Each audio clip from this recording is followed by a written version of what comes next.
Hello everyone. आज का जो हमारा टॉपिक है जो हम लोग डिस्कस करेंगे आज के सेशन में, चैप्टर का नाम है इनइक्वलिटी, जो बैंकिंग की एग्ज़ाम का एक बहुत ही इंपॉर्टेंट चैप्टर है जो 5 मार्क्स के पूछे जाते हैं। इनइक्वलिटी को हिंदी में असमानता कहा जाता है। स्टूडेंट्स, इनइक्वलिटी को स्टार्ट करने से पहले मैं कुछ बताना चाहता हूँ। आप लोग को पता ही होगा कि एनआरए और सीईटी अब हम लोग को देखने को मिलेगा कमिंग ईयर्स में, आने वाले जो ईयर्स हैं उसमें एनआरए और सीईटी हम लोग को देखना पड़ेगा। ठीक है, उसके अकॉर्डिंग प्रिपरेशन अपने को करना है। ये एनआरए क्या है तो नेशनल रिक्रूटमेंट एजेंसी है, और सीईटी क्या है, कॉमन एलिजिबिलिटी टेस्ट है। मतलब कि एनआरए का गठन किया गया है नेशनल रिक्रूटमेंट एजेंसी का, जो कि क्या करेगी, सीईटी के थ्रू, कॉमन एलिजिबिलिटी टेस्ट के थ्रू स्टूडेंट्स जो भी कॉम्पिटिटिव एग्ज़ाम के लिए प्रिपेयर होते हैं, ठीक है, एग्ज़ाम फेस करते हैं, तो सीईटी एग्ज़ाम लेगी। अब जो क्या है, अलग अलग एजेंसी जो अपना अपना एग्ज़ाम लेती थी, एसएससी का अलग, बैंकिंग का अलग, रेलवे का अलग, तो अब ये जो सीईटी है ये रिप्लेस कर देंगे सभी अलग अलग एजेंसी के प्री एग्ज़ाम को, और ये खुद से सीईटी एक बार ले लेगी, कॉमन एलिजिबिलिटी टेस्ट। इसमें क्या है कि किसी भी सेक्टर में जाने वाले बच्चे, जैसे किन्हीं का मन है कि रेलवे में जाना है, कोई एसएससी में, कोई बैंकिंग में जाना चाहते हैं, तो सभी लोग सीईटी के एग्ज़ाम में बैठेंगे।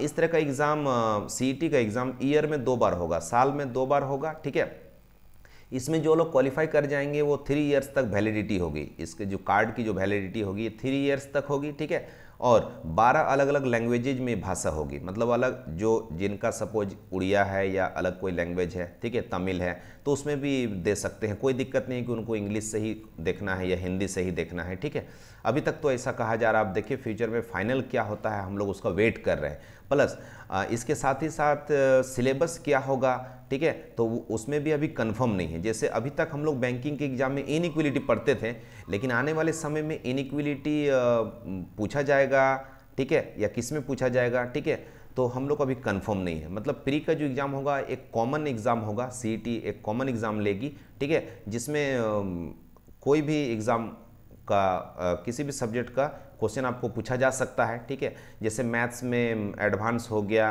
ठीक है, या फिर और भी जो दूसरे चैप्टर्स हैं, सिंप्लीफिकेशन हो गया, ठीक है ना, तो किसी में भी पूछा जा सकता है। तो उसके लिए आपको हर एक चैप्टर को, हर एक सब्जेक्ट के हर एक चैप्टर को पढ़िए तो ज़्यादा अच्छा रहेगा। अब अलग अलग करना ठीक नहीं रहेगा, ठीक है ना। तो हाँ, लेकिन प्री का जो एग्ज़ाम होगा ये 10th लेवल का यदि आपका टारगेट है तो उसके लिए अलग पैटर्न, अलग एग्ज़ाम होगा। 12th लेवल के लिए अलग रहेगा, हायर सेकेंडरी के लिए, और ग्रेजुएट लेवल के लिए अलग एग्ज़ाम होगा। मतलब प्री एक ही बार होगा, क्वालिफाई कर जाएंगे तो अपना अलग अलग फील्ड में आप जा सकते हैं। जितना मार्क्स आपको आएगा कि आपका इतना मार्क्स आया है तो आप इसमें जा सकते हैं, इतना से इतना के बीच में मार्क्स आया है तो आप इसके लिए अप्लाई कीजिए, ठीक है ना। आपको अलग अलग बार बार फॉर्म भरने का ज़रूरत नहीं है कि एसएससी का अलग, बैंक का अलग, रेलवे का अलग, ठीक है। तो चलिए हम लोग फिर देखते हैं, अब वेट करते हैं कि अब गवर्नमेंट जिस तरह का भी डिसीजन लेगी अच्छा ही होगा स्टूडेंट्स के लिए, ठीक है। और होप ये भी किया जा रहा है कि अधिक से अधिक लोगों को जॉब मिलेगा इसमें, ठीक है, अपॉर्चुनिटी होगा जॉब का, ये भी होप किया जा रहा है। चलिए ऐसा ही हो, हम दुआ करते हैं कि सभी स्टूडेंट्स का अच्छा हो और सबका सिलेक्शन अच्छी अच्छी जगह हो जाए, ठीक है ना।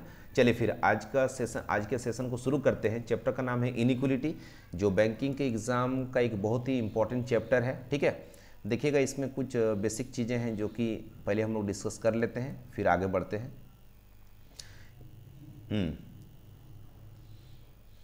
देखिए इनइक्वलिटी में मेनली हम लोग जानते हैं कि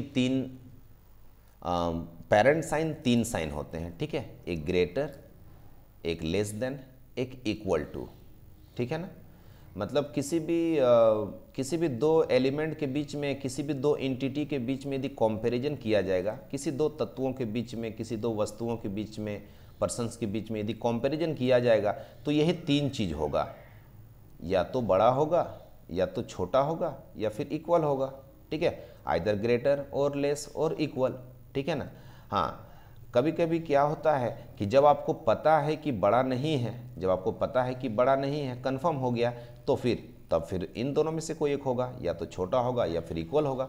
जब कभी आपको पता चल जाए कि छोटा नहीं है, नॉट स्मॉलर देन, तो या तो बड़ा होगा या फिर इक्वल हो जाएगा, ठीक है।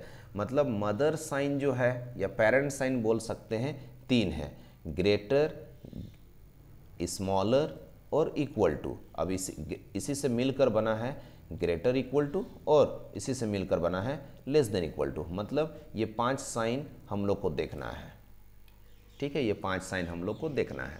हाँ, लेकिन याद रखिएगा जब कभी ये बोल दिया जाए कि इक्वल नहीं है, तो इक्वल नहीं है तो क्या होगा, आइदर ग्रेटर और स्मॉलर, ठीक है। और जब कभी बोल दिया जाए कि ग्रेटर नहीं है तो क्या होगा, आइदर स्मॉलर और इक्वल। हाँ, जब कभी बोल दिया जाए कि not greater than equal to, बड़ा और बराबर नहीं है तो छोटा ही होगा, ठीक। यदि बोल दिया जाए कि छोटा बराबर नहीं है तो क्या होगा, तो बड़ा हो जाएगा, ठीक है। और यदि बोल दिया जाए कि छोटा नहीं है तो क्या होगा, तो या तो बड़ा या फिर बराबर होगा, ठीक है ना। तो जब भी इनइक्वलिटी का क्वेश्चन एग्जाम में पूछा जाए तो क्या कीजिएगा, एक बॉक्स बना लीजिएगा, एक बॉक्स बनाकर इसमें साइन को पुट कर लीजिए, या तो सिंबल वाला क्वेश्चन हो या साइन वाला हो, कोई दिक्कत नहीं है। आप इस तरह का एक बॉक्स बना लीजिए। इस बॉक्स का नाम है मैजिक बॉक्स, मैजिक बॉक्स, ठीक है, जादू वाला बॉक्स, जादू वाला बॉक्स है।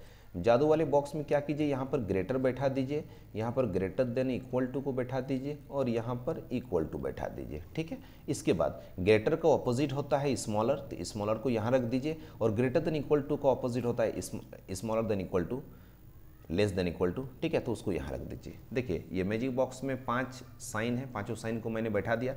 अब क्या करना है, देखिए ये याद रखिएगा, ये जो 3 साइन है, ये जो 3 साइन है, ये एक ग्रुप के हैं, ये ग्रेटर वाले ग्रुप के हैं, ये ग्रेटर वाले ग्रुप के हैं, ठीक है ना, ये ग्रेटर के ग्रुप के हैं, ग्रेटर का ग्रुप। और ये जो नीचे के जो 3 साइन है, नीचे के जो 3 साइन है, ये क्या है, स्मॉलर वाले ग्रुप के हैं, स्मॉलर का ग्रुप है, ठीक है। अब आपको देखना है कि कौन सा साइन स्ट्रांग होता है, वो हम लोग को पता रहना चाहिए, ठीक है, उसको याद रखना है।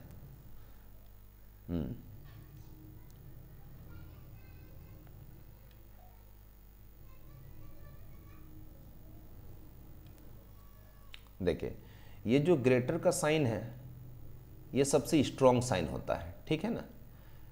ग्रेटर के बाद सेकेंड स्ट्रांगेस्ट होता है ग्रेटर देन इक्वल टू, इसके बाद थर्ड स्ट्रांगेस्ट होता है इक्वल टू, हो गया, ये ग्रेटर के ग्रुप का हो गया। अब स्मॉलर के ग्रुप में देखिए सबसे स्ट्रांग है लेस देन, ये सबसे स्ट्रांग साइन है। सेकंड है स्मॉलर देन इक्वल टू, और थर्ड है इक्वल टू, ठीक है ना। चलिए आगे दिखाता हूं।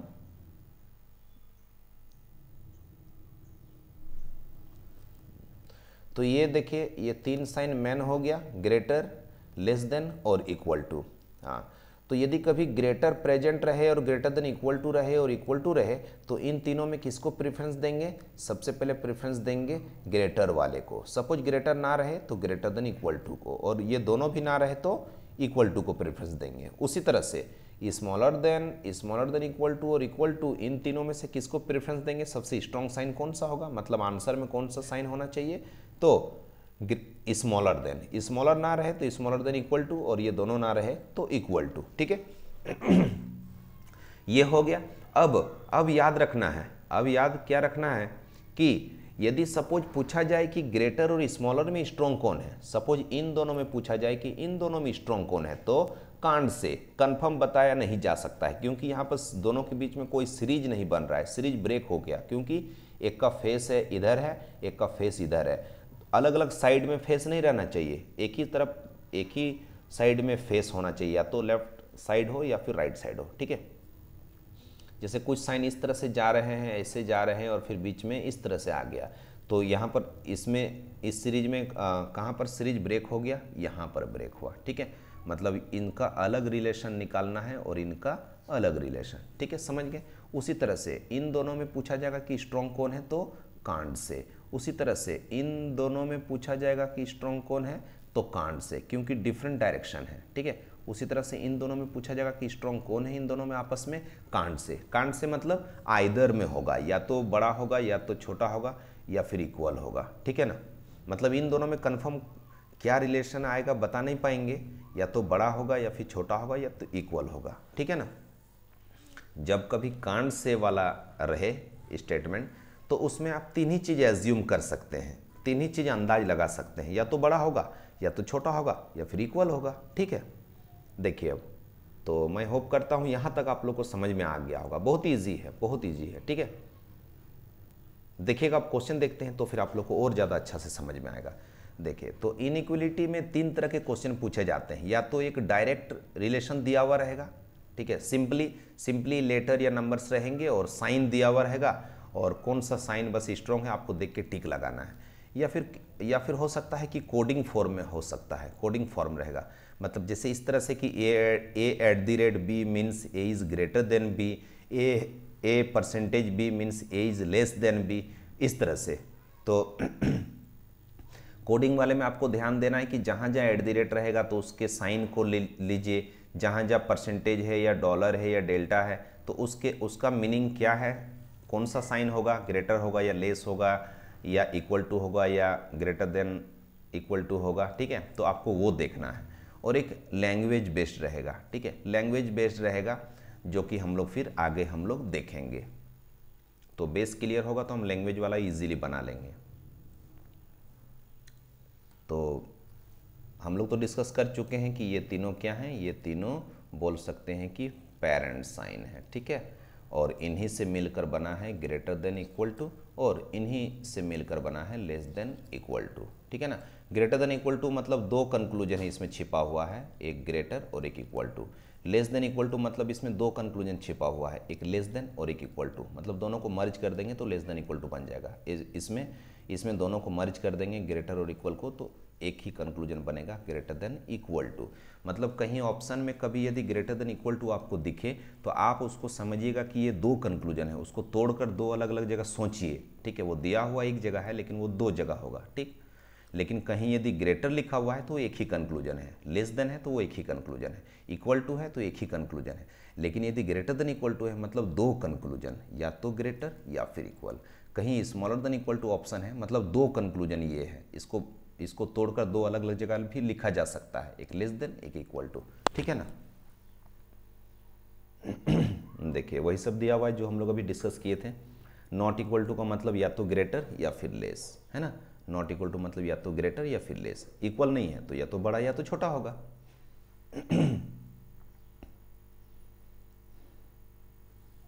यहां पर देखिए, ये देखना बहुत ही जरूरी है, इसको देखिएगा। ठीक, यहाँ देखिए स्टेटमेंट्स हैं, स्टेटमेंट है ए ग्रेटर देन बी और B is not equal to C, मतलब ए बी से तो बड़ा है लेकिन बी और सी आपस में बराबर नहीं है। तो बराबर नहीं है तो या तो बी बड़ा होगा या तो सी बड़ा होगा, या तो बी बड़ा होगा या तो बी छोटा होगा, या तो सी बड़ा होगा या तो सी छोटा होगा। बी और सी का मैं बोल रहा हूँ। ठीक है, तो कंक्लूजन में देखिए कंक्लूजन में क्या दिया हुआ है। तो कंक्लूजन देखिए, कंक्लूजन यहाँ जो है तीन कंक्लूजन है लेकिन तीनों में ए और सी का रिलेशन बताया गया है, ए और सी का रिलेशन बताया गया है। तो इसमें भी हम देख रहे हैं कि यहाँ हम देख रहे हैं इस स्टेटमेंट में हम लोग देख रहे हैं कि ए और बी का तो रिलेशन गिवन है लेकिन बी और सी का आपस में नॉट इक्वल है। तो नॉट इक्वल है तो या तो बड़ा या फिर छोटा होगा, लेकिन सीरीज तो यहाँ पर ब्रेक हो जा रहा है, दो अलग अलग डायरेक्शन में आ गया तो सीरीज ब्रेक हो रहा है। तो ए और सी के बीच में देखिए डिफरेंट ग्रुप का साइन आ गया है, कुछ ग्रेटर वाले भी हैं कुछ लेस वाले भी हैं, इसलिए ए और सी का रिलेशन पूछा जाएगा तो कांड से होगा, मतलब या तो बड़ा या तो छोटा या फिर बराबर। उसी तरह का इसमें देखते हैं, ये तीनों स्टेटमेंट के लिए ये तीन कंक्लूजन वैलिड दिया हुआ है ना, समझने के लिए। उसी तरह से ए और बी का तो रिलेशन दिया हुआ है लेकिन बी और सी के बीच में नॉट इक्वल है, मतलब या तो बड़ा या तो छोटा। मतलब ए और सी के बीच में क्या रिलेशन आ रहा है, या तो बड़ा आ रहा है, ठीक है ना, अलग अलग ग्रुप का आ रहा है, अलग अलग ग्रुप का आ रहा है, ठीक है, डिफरेंट ग्रुप का, मतलब ए और सी के बीच में कांड से। तो कांड से यदि है तो तीन कंक्लूजन होगा, या तो बड़ा या तो छोटा या तो इक्वल। ठीक है, उसी तरह से यहाँ पर भी ए और सी के बीच में देखिए डबल नॉट इक्वल है, डबल नॉट इक्वल। जैसे ए और सपोज स्टेटमेंट रहे A not equal to C, A not equal to C, A और सी बराबर नहीं है। तो बराबर नहीं है तो क्या होगा, या तो ए बड़ा होगा सी से या तो ए छोटा होगा सी से। लेकिन ये तो सिंगल नॉट इक्वल है, यहाँ तो सिंगल नॉट इक्वल है ए और सी के बीच में। तो सिंगल नॉट इक्वल में कन्फर्म मैं बता सकता हूँ कि क्या आंसर होगा, या तो बड़ा होगा या तो छोटा होगा। इक्वल तो होगा नहीं क्योंकि इक्वल तो मना कर किया गया है दोनों के बीच में। लेकिन यहाँ पर देखिए, ए और बी नॉट इक्वल है और बी और सी नॉट इक्वल है। तो इसमें देखिए, इसमें डायरेक्ट रिलेशन नहीं है, डायरेक्ट रिलेशन इसमें नहीं है ए और सी के बीच में, between A and C. A और सी के बीच में डायरेक्ट यहाँ रिलेशन नहीं है कि नॉट इक्वल। तो अब ए और सी का क्या आंसर आएगा?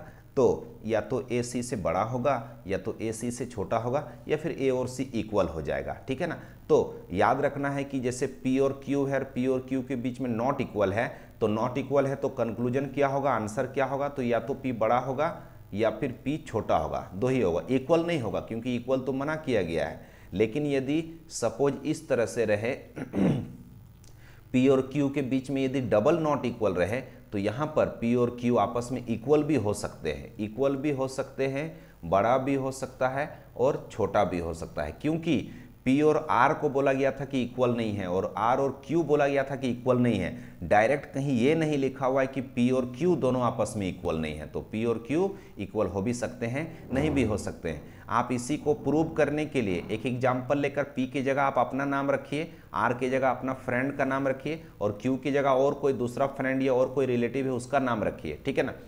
फिर आप सोचिएगा कि आप और आपके फ्रेंड दोनों इक्वल नहीं है, या तो एज का, या तो परसेंटेज का, या मार्क्स का, ठीक है, और आपका फ्रेंड और आपका रिलेटिव दोनों इक्वल नहीं है। तो आप सोचिए कि आप अपने रिलेटिव से इक्वल भी तो हो सकते हैं ना, या फिर नहीं भी हो सकते हैं, या बड़ा भी हो सकते हैं, छोटा भी हो सकते हैं, वही है यहाँ पर, ठीक है ना। चलिए फिर हम लोग आगे बढ़ते हैं तो और ज़्यादा समझ में आएगा। देखिए अब इंस्ट्रक्शन दिया हुआ है, ये स्टैंडर्ड ऑप्शन है, ये स्टैंडर्ड ऑप्शन है कि यदि पहला कंक्लूजन करेक्ट हो तो आंसर 1 होगा, यदि दूसरा कंक्लूजन करेक्ट हो तो आंसर 2 होगा, यदि आइदर और है यदि आइदर और है तो आंसर 3 होगा, और यदि नाइदर है तो आंसर 4 होगा, और यदि दोनों करेक्ट है तो आंसर 5 होगा। लेकिन ये स्टैंडर्ड ऑप्शन है, स्टैंडर्ड ऑप्शन है, एग्जाम में ये पैटर्न चेंज भी रह सकता है। तो एक बार आप एग्जाम का पैटर्न देख लीजिएगा कि आंसर देने का तरीका क्या है, स्टैंडर्ड वाला है या चेंज किया गया है, उसके अकॉर्डिंग टिक लगाना है, ठीक है। देखिए बहुत ही एक प्यारा क्वेश्चन है जो कि दिखाई दे रहा है। इस क्वेश्चन को हम लोग को मिलकर बनाना होगा। तो इस क्वेश्चन को कैसे हम लोग बनाएंगे, बहुत इजीली बनेगा। देखिए स्क्रीन पे आप लोगों को क्वेश्चन दिखाई देता होगा, मुझे विश्वास है कि बहुत सारे लोगों का आंसर आ चुका है, ठीक है। लेकिन थोड़ा पेशेंस रखिए, जो लोग जिनको थोड़ा दिक्कत होता है उनको भी थोड़ा समझने दीजिए, ठीक है। देखिए स्टेटमेंट क्या है, फर्स्ट क्वेश्चन, इसलिए मैं थोड़ा सा और लिख देता हूँ।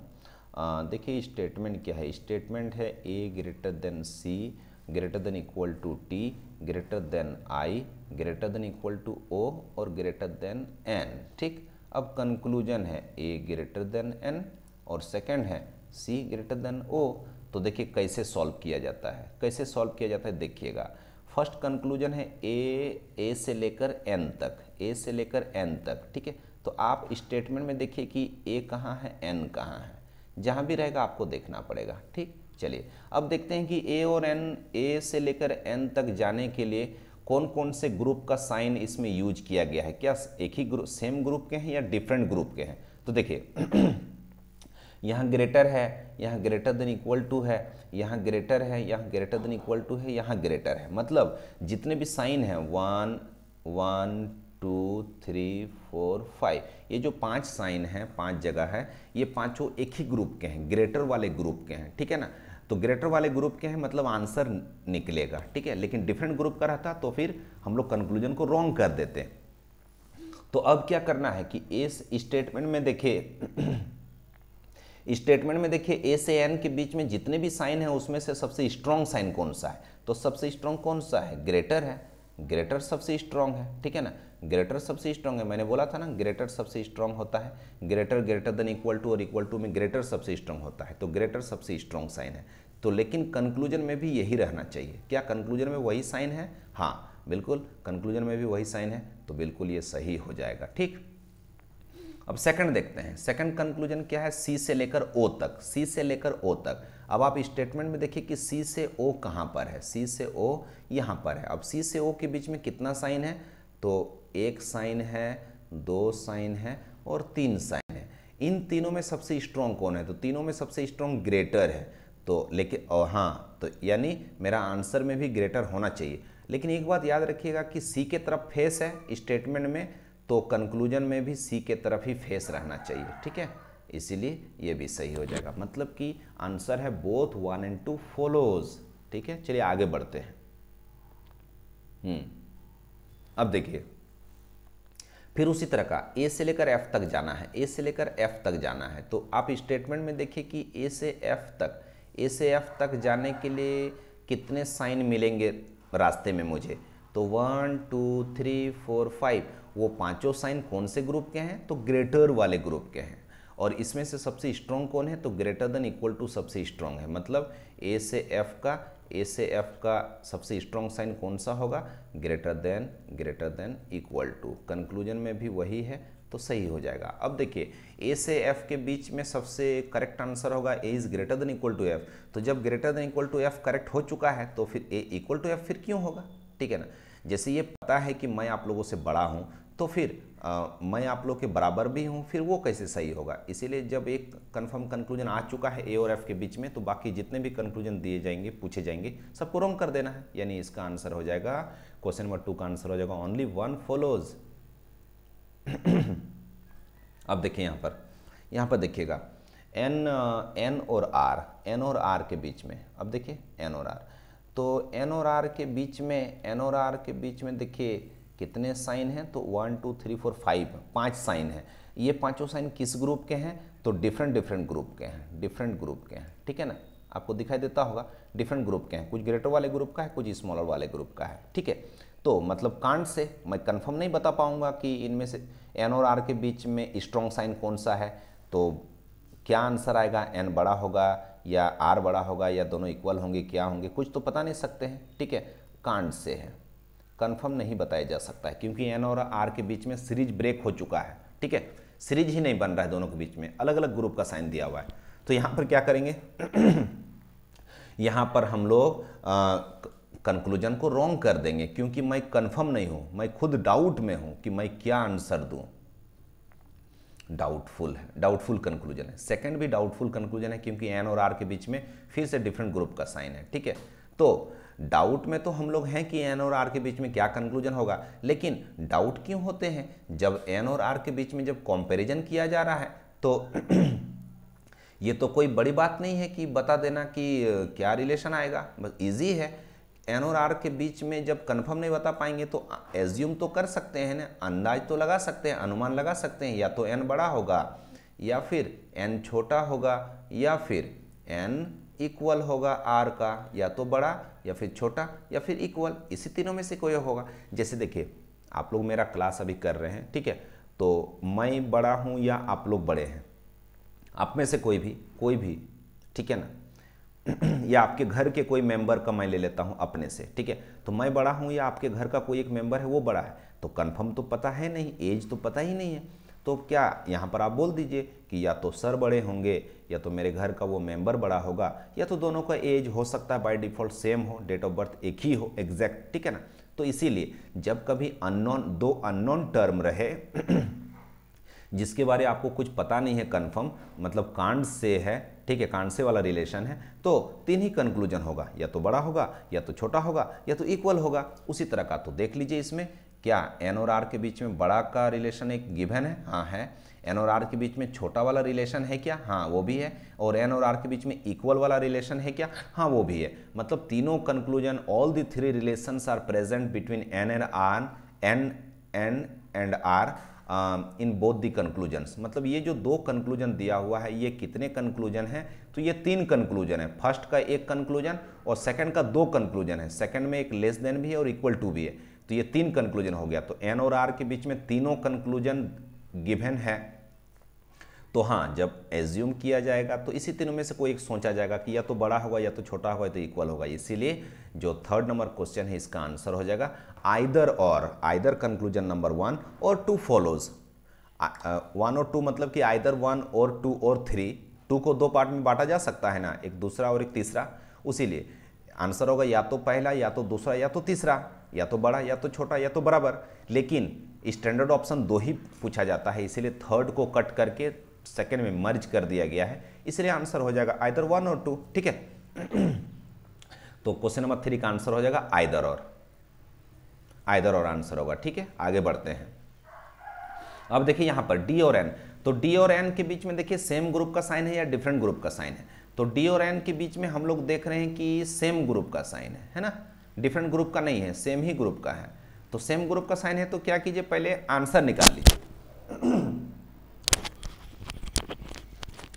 सेम ग्रुप का साइन है तो पहले आंसर निकाल लीजिए, ठीक है ना।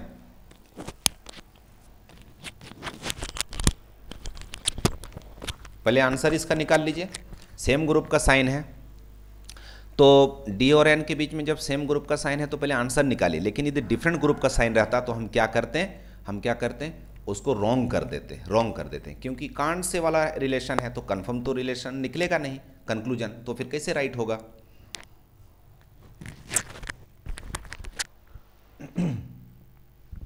अब देखिए, तो डी और एन के बीच में जितने भी साइन यहाँ दिए हुए हैं, डी और एन के बीच में जितने भी साइन दिए हुए हैं उसमें से देखिए कि कौन से ग्रुप का है, तो सेम ही ग्रुप का है, सब ग्रेटर वाले ग्रुप का है। सबसे स्ट्रॉन्ग कौन है, तो ग्रेटर स्ट्रॉन्ग है, मतलब डी और एन का जो कंक्लूजन होगा क्या होगा, ग्रेटर होगा, क्योंकि वही सबसे स्ट्रॉन्ग साइन है। तो D greater than N correct answer जो मेरा है, तो करेक्ट आंसर क्या है, करेक्ट आंसर है डी ग्रेटर देन एन, यही सबसे करेक्ट है, ठीक है। तो फर्स्ट कंक्लूजन में है क्या, नहीं है। सेकंड कंक्लूजन में है क्या, नहीं है, ठीक है। तो जब कभी कंफर्म आंसर आपका निकल जाए, जब कभी कंफर्म आंसर आपने पता कर लिया हो, और यदि कंफर्म आंसर आपका ऑप्शन में दिखाई देगा तो करेक्ट कर दीजिए, और यदि नहीं है तो फिर ऑप्शंस को रॉन्ग कर दीजिए, ऑप्शन को रॉन्ग कर दिए। इसके बाद जो आपका करेक्ट आंसर है, जो भी आपका करेक्ट आंसर आया है, आपका जो भी करेक्ट आंसर आया है, उस करेक्ट आंसर को आप क्या कीजिए, दो पार्ट में डिवाइड कीजिए, इसको डिवाइड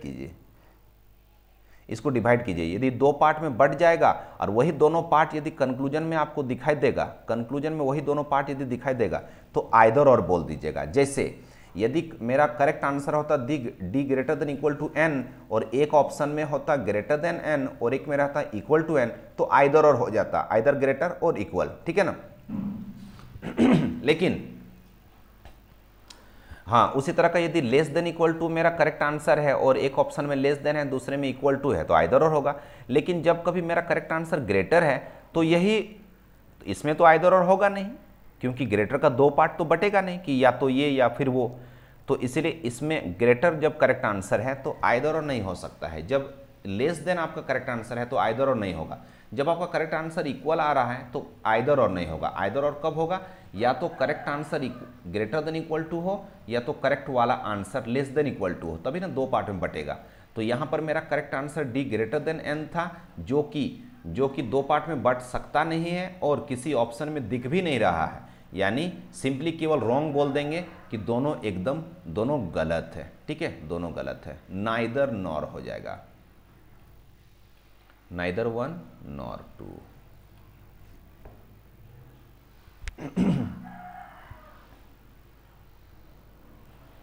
अब इस तरह से यहां पर देखिए, यहां पर हम लोग देख रहे हैं कि ये जो स्टेटमेंट दिया हुआ है, स्टेटमेंट दो पार्ट में बटा हुआ है। देखिए कॉमा दिया हुआ है, 1 ग्रेटर देन 2 ग्रेटर देन 3, इसके बाद कॉमा दिया हुआ है, 5 4 3 है, 5 4 3। तो आप क्या कीजिए, 5 4 3 को आप क्या कीजिए, 3 4 5 लिख सकते हैं।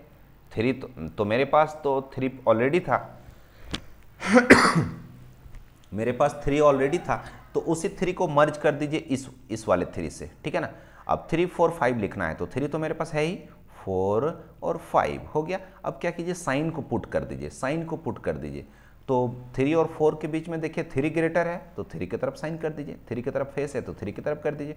अब 4 और 5 के बीच में 4 की तरफ साइन है तो 4 की तरफ कर दीजिए। देखिए तो मैं, चलिए स्टेटमेंट हमारा तैयार हो चुका है।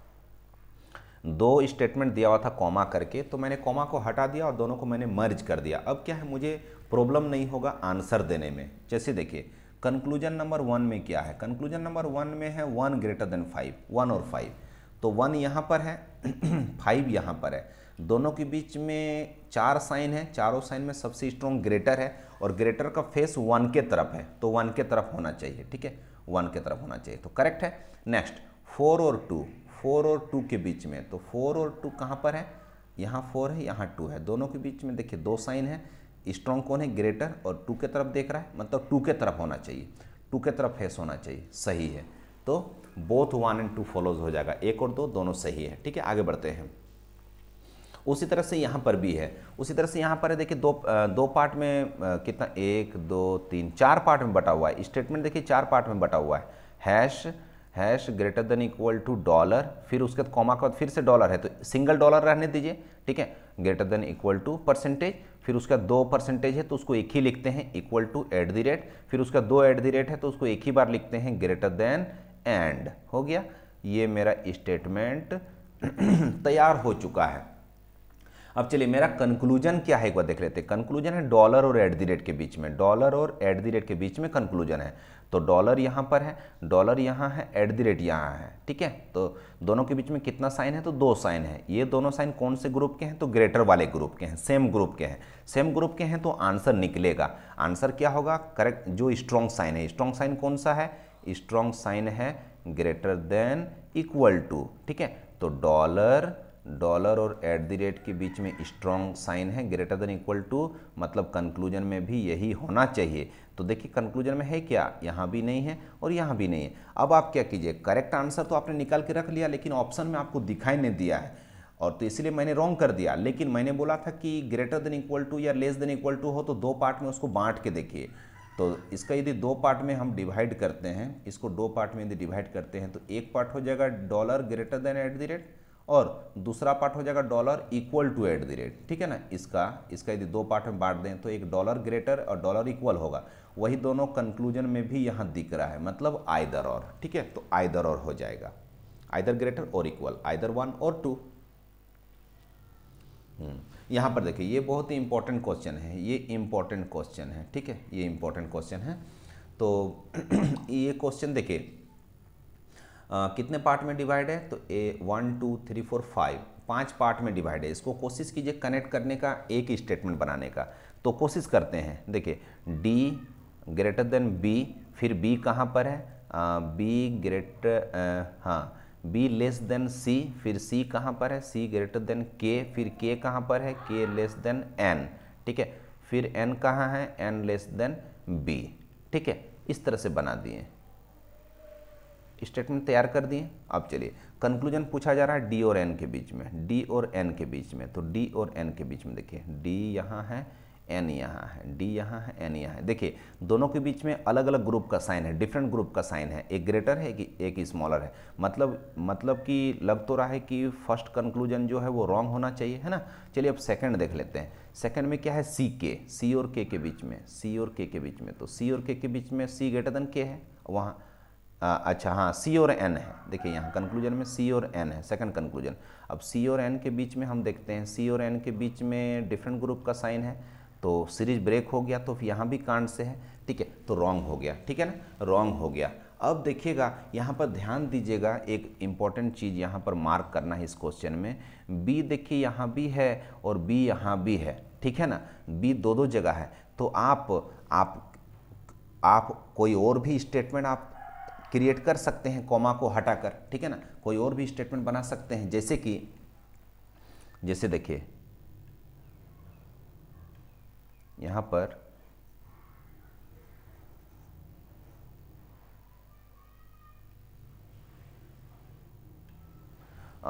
देखिएगा, जैसे यहां पर डीबी है, डीबी है तो डीबी को मैंने यहां अलग कर लिया, डी ग्रेटर देन बी। उसके बाद इस बी को हम लोग लिए थे, आप चाहें तो इस बी को भी ले सकते हैं क्योंकि कॉमा दिया हुआ है। तो बी और एन, बी और एन, तो यहाँ ऑलरेडी बी लिखा हुआ है, एन लिख दीजिए, एन लिख दीजिए। और ये जो साइन है बी के तरफ साइन है, बी ग्रेटर है तो बी ग्रेटर कर दीजिए। मतलब डी टू एन, डी से लेकर एन तक जाने के लिए एक ऐसा भी स्टेटमेंट तैयार हो रहा है, ठीक है ना। तो यहाँ पर हम लोग देख रहे हैं कि डी से एन के बीच में एक इस तरह का स्टेटमेंट बना है, और हम लोग देख रहे हैं कि यहाँ पर डी से एन जाने के लिए एक ऐसा भी बना है। तो यदि इस स्टेटमेंट में देखें तो डी और एन के बीच में सेम ग्रुप का साइन है, डी ग्रेटर देन भी है, ग्रेटर स्ट्रॉन्ग है, तो डी ग्रेटर देन एन हो जा रहा है, डी ग्रेटर देन एन हो जा रहा है। मतलब फर्स्ट कंक्लूजन एक बार रॉन्ग आया था और एक बार राइट भी आ रहा है। तो जब कभी एक स्टेटमेंट से रॉन्ग आए और फिर और एक स्टेटमेंट आपने किसी तरह बनाया और वहाँ से राइट आ रहा है तो आपको राइट मानना है, ठीक है। एक रॉन्ग है एक राइट है तो राइट माना जाएगा, ठीक है। उसी तरह से सी और एन के बीच में, ठीक है, सी और एन के बीच में, सी और एन के बीच में, तो देख लीजिए कि सी और एन फिर कैसे पहुंचा जा सकता है, सी और एन किस तरह से फिर पहुंचा जा सकता है। हाँ, तो ऐसे भी आप जा सकते हैं सी एन, सी एन आप ऐसे भी जा सकते हैं। यदि आप सी बी को ले लें, सी बी, ये देखिए सेकंड लास्ट वाला स्टेटमेंट सी बी, तो सी और बी को यदि आप ले लें तो सी और बी में किसके तरफ फेस है, किसके तरफ फेस है, सी के तरफ है, तो सी के तरफ उसको नोट कर दीजिए, सी के तरफ फेस कर दीजिए। और बी, यहाँ देखिए यहाँ बी और एन है, तो बी तो मेरे पास लिखा हुआ है, एन लिख दीजिए, एन लिख दिए। अब इसके बाद साइन किसके तरफ है, बी के तरफ फेस है, तो बी के तरफ कर दीजिए, ठीक है ना। तो इस तरह का और एक स्टेटमेंट तैयार हो गया सी और एन का।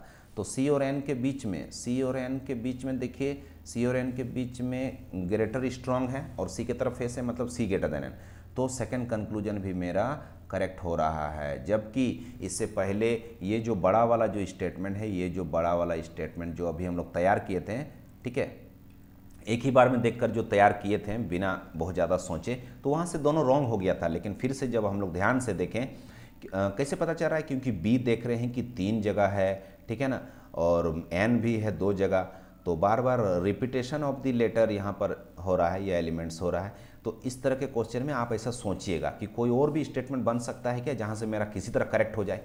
टारगेट रखना है किसी तरह करेक्ट बनाने का, नहीं हो पाएगा तब तो फिर रॉन्ग ही है, ठीक है ना। तो बोथ 1 and 2 फॉलोज हो जाएगा। जबकि हम लोग फर्स्ट टाइम में जब बनाए थे तो दोनों रॉन्ग हो गया था। उसी तरह से ये भी है, इस क्वेश्चन को भी आप देखिएगा, ये भी इंपॉर्टेंट है, तो इसको आप याद रख लीजिए या स्क्रीनशॉट ले लीजिए इसका, और इसको आप सॉल्व कर लीजिएगा खुद से, ठीक है ना। अब चलिए इसको देखते हैं। हाँ, और एक चीज़ याद रखिएगा, इनइक्वलिटी में आइदर और होने का चांस कब रहेगा, जब सब्जेक्ट और प्रेडिकेट कॉमन हो, ठीक है, तभी आइदर और हो सकता है या फिर नहीं भी हो सकता है। अब देखिए स्टेटमेंट, देखिए स्टेटमेंट आपको दिखाई दे रहा है, स्टेटमेंट में है क्यू और वाई के बीच में है, मेरा कंक्लूजन भी क्यू और वाई के बीच में, लेकिन क्यू और वाई के बीच में कुछ ग्रेटर का साइन है, कुछ स्मॉलर का साइन है, मतलब डिफरेंट ग्रुप का साइन है। क्यू और वाई के बीच में डिफरेंट ग्रुप का साइन है, तो डिफरेंट ग्रुप का साइन है मतलब कांट से कन्फर्म मैं नहीं बता पाऊंगा, कन्फर्म मैं नहीं बता सकता हूं कि क्यू और वाई के बीच में क्या रिलेशन आएगा, क्योंकि डिफरेंट ग्रुप का साइन है। हाँ, कन्फर्म तो मैं नहीं बता सकता हूं, लेकिन यदि आप फोर्स कीजिएगा, आप बार बार पूछिएगा कि भाई क्या होगा क्या होगा, तो मैं बोल सकता हूं या तो क्यू बड़ा होगा वाई से, या तो क्यू छोटा होगा वाई से, या फिर क्यू इक्वल होगा वाई के, या तो बड़ा या तो छोटा या तो इक्वल, ठीक है। जैसे मैं और आपके घर का कोई एक मेंबर या कोई भी आपके रिलेशन में कोई भी, ठीक है, मेरा और आपके घर का कोई एक मेंबर है, दोनों के बीच में क्या रिलेशन होगा, तो या तो मैं बड़ा हूँ या तो आपके घर का वो मेंबर बड़ा होगा, या तो हम दोनों का सेम होगा, इसी में से कोई एक होगा। उसी तरह का तो क्यू और वाई के बीच में कन्फर्म रिलेशन स्टेटमेंट गिवन नहीं है, सीरीज ब्रेक हो जा रहा है, अलग अलग ग्रुप का साइन है, तो या तो क्यू बड़ा होगा या तो छोटा होगा या तो इक्वल होगा। तो उसी तरह का देखिए, ये जो है इसको आप 2 पार्ट में डिवाइड कर सकते हैं, फर्स्ट कंक्लूजन को 2 पार्ट में बांट सकते हैं। इक्वल नहीं है, क्यू और वाई इक्वल नहीं है, तो या तो क्यू बड़ा होगा वाई से या फिर क्यू छोटा होगा वाई से, तो 2 पार्ट में मैंने बांट दिया फर्स्ट कंक्लूजन को, और सेकंड कंक्लूजन तो इक्वल टू है ही, मतलब या तो बड़ा या तो छोटा या फिर इक्वल, मतलब रॉन्ग तो तीनों ही है, लेकिन उसी में से कोई एक सही हो सकता है, या तो बड़ा या तो छोटा या तो इक्वल, उसी में से कोई एक सही होगा, उससे बाहर तो कुछ होगा नहीं, इसीलिए आइदर और हो जाएगा, आइदर 1 और 2, ठीक है। हाँ, ये भी आप लोग के लिए है, आप लोग इसको ट्राई कीजिएगा, ठीक है, मैं ही बना दे रहा हूँ। वाई और बी, तो देखते हैं यहाँ पर वाई और बी के बारे में पूछा जा रहा है, तो स्टेटमेंट में वाई और बी वाला सेंटेंस को मैं अलग कर लेता हूँ, वाई एम बी, ये हो गया। अब देखिए वाई और एम के बीच में इक्वल नहीं है, तो इक्वल, वाई और एम के बीच में इक्वल नहीं है, तो या तो वाई बड़ा है या फिर वाई छोटा है। तो y और b के बीच में हम लोग देख रहे हैं, y और b के बीच में डिफरेंट ग्रुप का साइन आ गया, तो या तो y बड़ा होगा या तो छोटा होगा या तो इक्वल होगा, तो वो तीनों यहाँ पर गिवन है, इसीलिए आइदर हो जाएगा, ठीक। उसी तरह का एस एम, ठीक है, एस एम है और वाई एम है, एस एम और वाई एम है। अब यहाँ पर देखिए s बराबर y है, s is equal to Y है, तो हम लोग चाहें तो दोनों जगह s लिख सकते हैं या तो y लिख सकते हैं, s लिखे चाहे y लिखे एक ही बात है, क्योंकि गिवन है कि it is given that s is equal to Y, तो कहीं s कहीं y नहीं लिखना है, उससे कन्फ्यूज़न होगा। क्या कीजिए, दोनों जगह y ही कर दीजिए या दोनों जगह s कर दीजिए, तो दोनों जगह y ही हम लोग कर देते हैं, ठीक। दोनों जगह वाई कर देते हैं, दोनों जगह वाई बना देते हैं, है ना, दोनों जगह वाई बना देते हैं। अब देखिए सब्जेक्ट प्रेडिकेट कॉमन हो गया, वाई एम। अब देखिए यहाँ पर वाई और एम के बीच में सिंगल नॉट इक्वल है, मैंने बोला था ना वाई और एम के बीच में सिंगल नॉट इक्वल, मतलब वाई और एम इक्वल नहीं है। तो जब वाई और एम इक्वल नहीं है, वाई और एम जब बराबर नहीं है, तो दो ही कंक्लूजन बच गया, या तो वाई बड़ा या तो वाई छोटा, या तो वाई बड़ा या तो एम बड़ा, ठीक है ना। इक्वल नहीं है तो क्या होगा, बड़ा या छोटा, तो वही दोनों कंक्लूजन तो यहाँ दिया हुआ है, या तो वाई बड़ा या तो वाई छोटा। तो कंफर्म कौन सा है पता नहीं है, लेकिन इसी में से कोई होगा, या तो वाई बड़ा होगा या तो वाई छोटा होगा। तो इस बार भी फिर आइदर और हो गया, मतलब सेकंड भी आइदर और होगा। इक्वल नहीं है तो बड़ा या छोटा होगा, ठीक है। हाँ, उसी तरह से आप इसको भी सॉल्व आप कीजिएगा, इसको भी आप सॉल्व कीजिए, ये भी बहुत ईजी है। एम और आर के बीच में, हाँ चलिए मैं ही बता देता हूँ, एम और आर के बीच में, तो एम और आर के बीच में देखिए, एम और आर के बीच में डबल नॉट इक्वल है। तो एम और आर के बीच में जब डबल नॉट इक्वल है तो क्या कंक्लूजन होगा, तो या तो एम बड़ा होगा आर से, या तो एम छोटा होगा आर से, या तो एम और आर इक्वल भी हो सकता है, क्योंकि इनडायरेक्ट रिलेशन है एम और आर के बीच में। तो वही यहाँ पर देखिए, यहाँ पर एम और आर इक्वल दिया है तो कंफर्म नहीं है, हो भी सकता है। उसी तरह का यहाँ पर नॉट इक्वल है, तो नॉट इक्वल है मतलब कि या तो एम बड़ा होगा या फिर छोटा हो सकता है। तो तीनों कंक्लूजन यहाँ दिया हुआ है, या तो इक्वल या तो बड़ा या तो छोटा, तो आइदर और हो जाएगा, आइदर और हो जाएगा, ठीक। उसी तरह का एस एम, एस ए के बीच में, तो एस और ए के बीच में देखते हैं, तो जब S is equal to M है तो आप एस के बदले आप एम भी लिख सकते हैं, एस के बदले आप एम भी लिख सकते हैं, एस के प्लेस पे आप एम भी लिख सकते हैं, ठीक है, एम आप लिख सकते हैं। अब देखिए एम और ए के बीच में सिंगल नॉट इक्वल है, एम और ए के बीच में सिंगल नॉट इक्वल है, मतलब एम और ए इक्वल नहीं है। मतलब किसी भी दो एलिमेंट्स के बीच में, किसी दो एंटिटी या पर्सन या लिविंग बीइंग या कोई भी किसी भी चीज़ के बारे में जब कंपैरिजन किया जाता है, तो या कोई भी ऑब्जेक्ट हो गया, जब कंपैरिजन किया जाता है किसी भी चीज़ का, हाइट का, वेट का या प्राइस का, किसी भी चीज़ का, है ना, या एज का, तो तीन ही चीज़ होगा, या तो बड़ा या तो छोटा या तो बराबर, है ना, या तो कॉस्टली या तो उसी के इक्वल का या तो उससे चीपर होगा, ठीक है ना। उसी तरह का तो एम और ए के बीच में जब इक्वल नहीं है, तो इक्वल नहीं है तो क्या होगा, तो या तो बड़ा या तो छोटा। तो एम के प्लेस पे आप एस भी बोल सकते हैं, तो या तो एस बड़ा है ए से, या तो एस छोटा है, वही है, या तो बड़ा या तो बड़ा या तो छोटा, आइदर और हो जाएगा, ठीक है ना।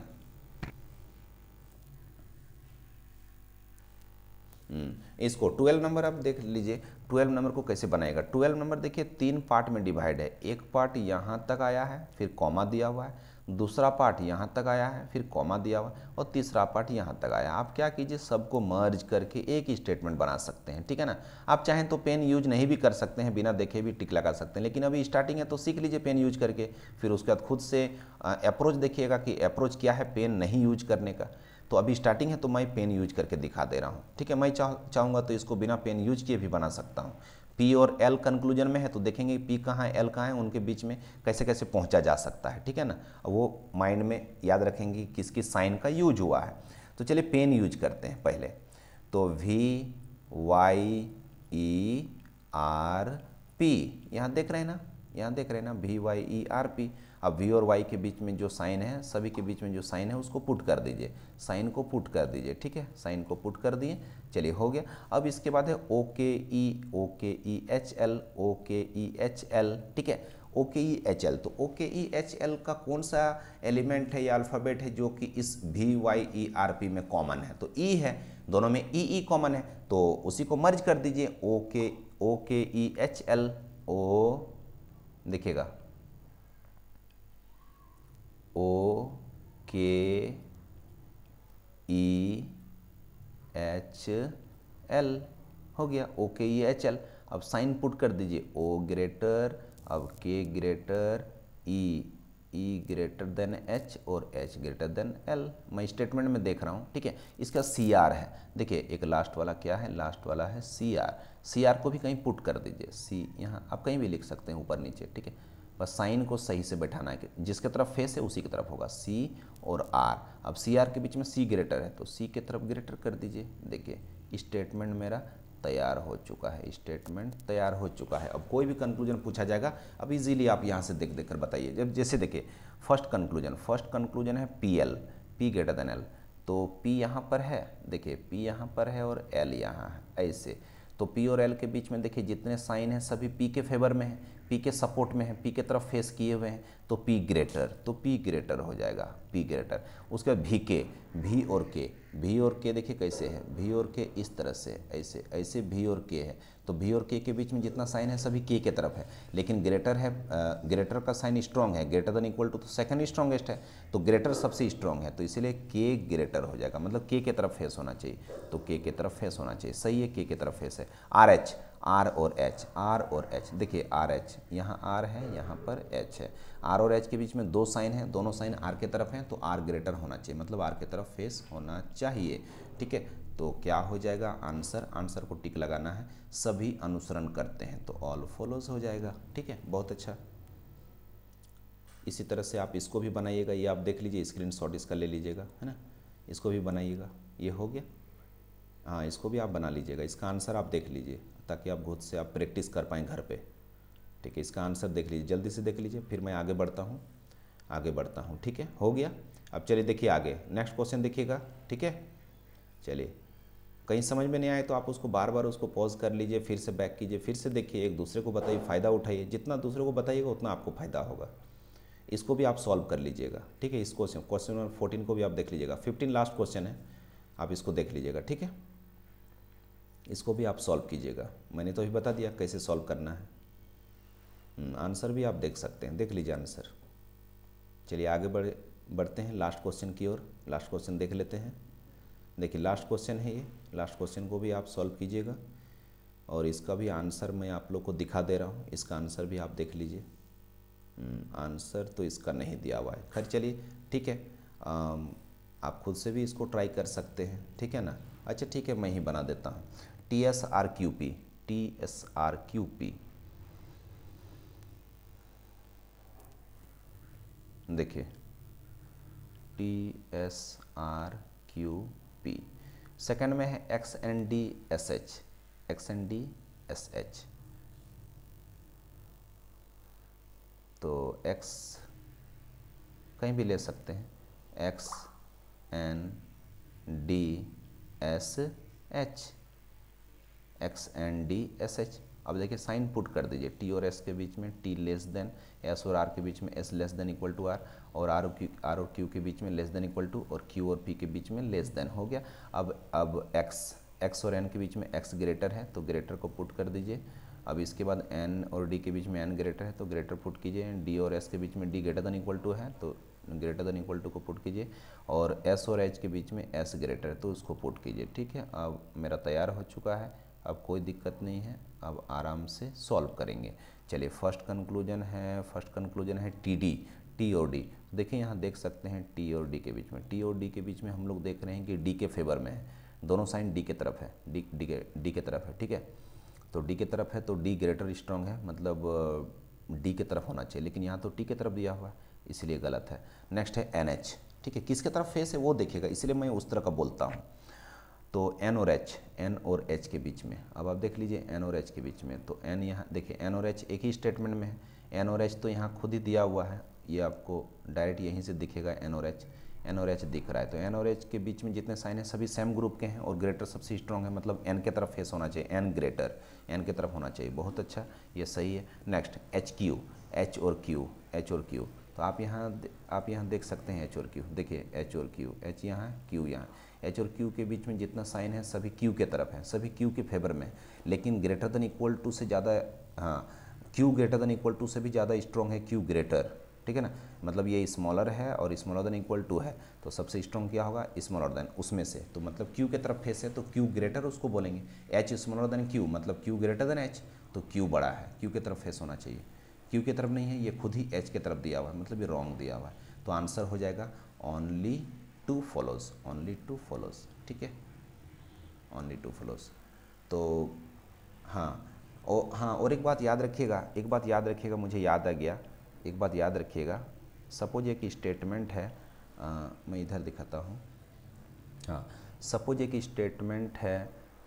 स्टेटमेंट है कि A greater than B greater than equal to C equal to D, कुछ इस तरह का है, और कंक्लूजन है suppose P greater than G और P less than equal to G, ठीक है। तो पी और जी तो कहीं स्टेटमेंट में है नहीं, मतलब कांड से है, तो कांड से है ना, तो 3 कंक्लूजन होगा, या तो बड़ा या तो छोटा या तो बराबर। ठीक है, तो पी और जी स्टेटमेंट में कहीं नहीं है तब भी कोई दिक्कत नहीं है, क्योंकि पी और जी के बीच में जो कंपैरिजन किया जा रहा, तो कंपैरिजन तो होता ही है, दुनिया में किसी चीज़ के बारे में कंपैरिजन तो हो ही जाता है, या तो बड़ा या तो छोटा या तो बराबर।